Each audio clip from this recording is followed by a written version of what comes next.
Let's go to the US now. President Trump is confident he can convince Russia's Vladimir Putin to agree to a ceasefire in Ukraine ahead of likely talks this week. Live to our senior political reporter, Trudy McIntosh. She's in Washington for us. Trudy, where are negotiations up to?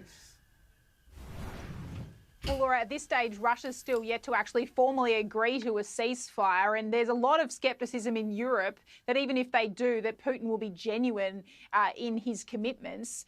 We saw President Trump, though, in a pre-recorded interview today expressing his public confidence that he personally can get Vladimir Putin to agree to a ceasefire deal. This has been in the works for about a week or so. Last week, Ukraine's president, alongside the US Secretary of State Marco Rubio, in Saudi Arabia, it's there they agreed to this 30-day ceasefire proposal. The hope is that that would be then extended indefinitely. But the ball is essentially in Russia's court. We saw the US Special Envoy Steve Witkoff in Moscow at the end of last week, a 3 to 4 hour meeting. He gave some details away of that this morning on morning television, but said the next step will be this presidential phone call between Vladimir Putin and Donald Trump this week. Likely is the timing on that.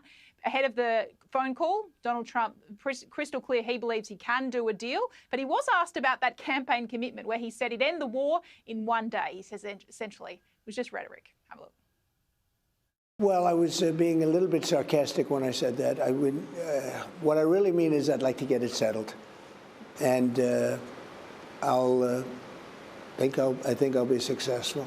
What's the plan if Putin doesn't agree to a ceasefire?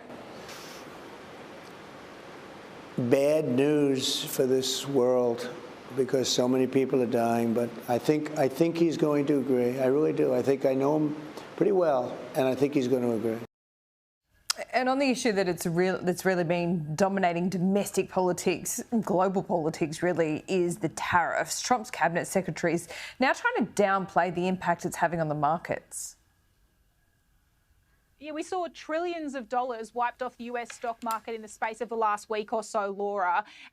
And it's really rattled kind of the confidence in whether these tariffs, the on and off again nature that we've seen the president impose, particularly on countries like Canada, that really shakes market confidence. The Treasury Secretary, Scott Bessent, this morning says that we are going through a transition, that this is not a crisis in terms of where the markets are at, that over time things will recover. But he called this a necessary correction in the US stock market.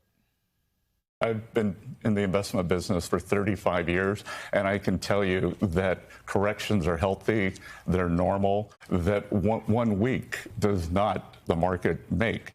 We are going to have a transition, and we are not going to have a crisis.